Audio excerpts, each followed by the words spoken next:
O panoorin natin kung si si Torre, General Torre.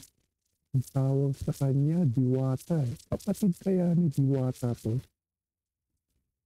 Ang mukha nga, medyo siya, sad. Parang iiyak siya na tinawag siyang unggoy. Hindi ka namang unggoy, bakit masama yung loob mo? Ang totoo. Hindi ka namang unggoy o sana huwag kang pikon. Hindi ka namang unggoy o panoorin natin to grabe talaga to si puro presscom. Humanity natin. Indication niya, tatawagin kang unggoy. Di ba? Hindi lang naman ako dahil ba maitim ako? Di ba? Pare-pare tayong Pilipino.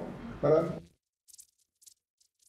Hindi lang daw siya maitim, porket maitim, unggoy. Saka ikaw lang ang pinagsabihan na unggoy. Sarap gulpihin yung unggoy, sarap punsukin yung unggoy. Ikaw yun, hindi yung huwag kang magdadamay ng tao. Ikaw lang yung sinabihan, tapos lahat ng mga maitim, sasabihin mong unggoy, ikaw ang nagsabi. Tapos iiyak-iyak ka dyan. Sabi ka, parang iyakin, general, parang iyak, sinabihan lang ng unggoy. Kasing itim ko na Pilipino. So lahat kami unggoy.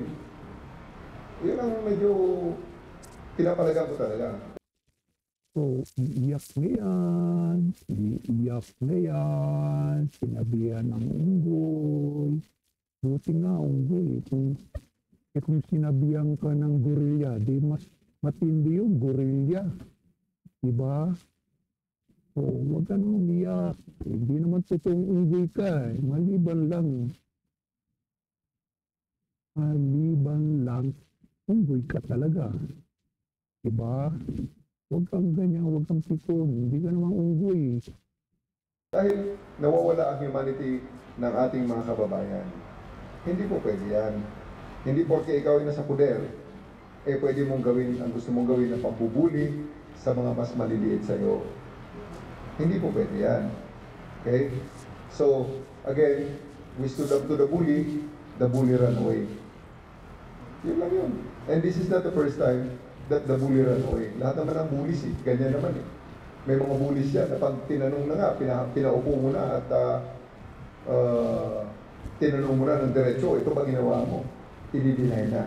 Matapang lang habang sinasabi at nagbibigay ng order. Okay? So again, isarado ko na yung chapter na yan. Hindi natin papayagan yung mga bully na maghari-harian sa needs natin. Kasi huwag maghari-harian. Oy, Diwata Torre si Tatay Digong, pinadala nyo sa head. Hari na. Kayo ang mga hari-hari. Sasabi mo huwag maghari-hari. Huwag magbuli-buli. Sabi ka magsalita. Tingnan mo muna yung pagmumukha mo. Para ka nakapulburon dyan.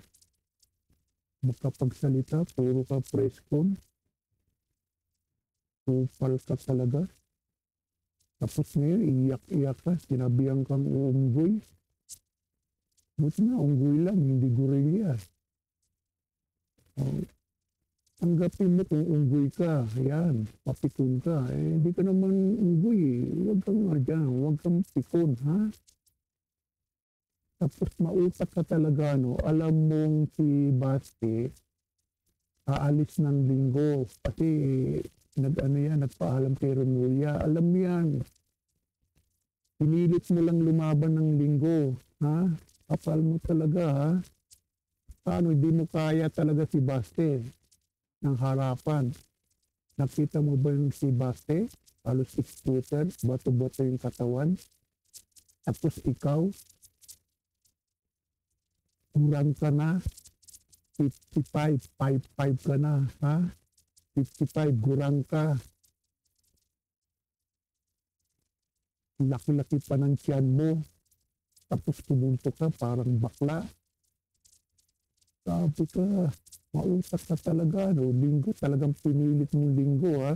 Saka, di naman kayo nag-usap. Ikaw lang may pakana niyan, ha? Ikaw lang. Dapat kung dalawa kayo mag-uusap, o linggo, pwede ka ba? O hindi, susunod na linggo. Dapat ganun. Ikaw lang nag-schedule, eh. Ulo ka talaga, kupal ka talaga. Tapos champion, walang kalaban, champion. Kapal talaga ng kupal, do. Tuwa pa siya, ha? Paano, walang kalaban, eh. Ay, naku. Kung may kalaban niya, nagkatuluyan yung sila ni Baste. Naku, wasak na yung mukha, lalong mawawasak yung mukha na yan. Grabe ka talaga, ha? Anak ka ng baka ka talaga. Na-high blood ako sa puro ka presto. Pabida-bida ka lang. Anak ka ng baka ka talaga. Ano kaya susunod na naman yung presto mo na naman, ha? Upal ka talaga. Hindi lang naman akong binubuli niya ang mga kasamahan ko, binubuli niya rin ang mga... Ikaw lang ang binubuli, hoy. Upal. Ikaw lang ang sinabihan na unggoy. Huwag mo idami yung mga kasama mo. Sira ulo ka talaga. Kupal ka talaga, no? Ikaw lang ang sinabihan. Tapos idadami mo pa yung kasama mo. Kupal ka talaga. kapareho ko ng mga may iitim. Hindi po pwede yan. So again, sarado na natin yan, kalimutan na natin at wala namang totoo sa kanyang mga sinasabi. Puro na lang, hanggang dyan na lang siguro siya. Again, iwanan natin siya. Pabayaan na lang natin siya sa sarili niyang mundo. Siyempre, sarado na eh. Wala ka naman ibubuga eh. Tapos iiyak-iyak ka. Sinabihan ka ng unggoy. Putang kupal ka. Puro ka presto, na-high blood akong puro kayo pabida. Grabe talaga kayo. Na-high blood. Pag nakikita ko itong pagbumpa nito eh.